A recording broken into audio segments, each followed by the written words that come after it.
think about the Mel Gibson movie. I think of all the suffering, that Jesus went through. I mean, I could barely get through that movie. Do you remember when that first came out? Back in 2003? Yeah, yeah. Unbelievable. Yeah. The suffering he went through, and he did it all for us.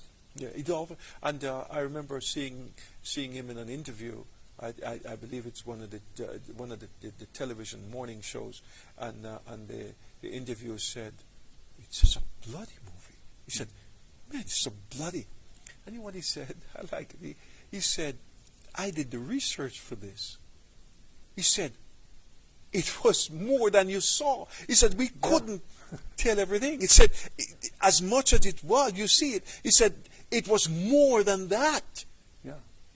We had to tone it down. He was marred beyond all human recognition. That one scene, I could barely make it through. I'm telling you. I've seen like a lot of war movies and Platoon and all that stuff. But that movie, I mean, you can't leave the theater without tears in your eyes. You can't. I couldn't. Yeah. So if anybody hasn't seen it, we're talking about the movie of the depiction of the crucifixion of life, birth, life, death, and ascension of Jesus Christ, the Passion of the Christ. Yeah. Mel Gibson was the director. Yeah, and you know what? He didn't do it for us to feel sorry. No. For him. No. He didn't do it. Remember, he did it knowing hear what the Bible says. The Bible says he was crucified, before the creation of the world. In other words, in God's heart and mind. It was planned before the world was even created. Think about that.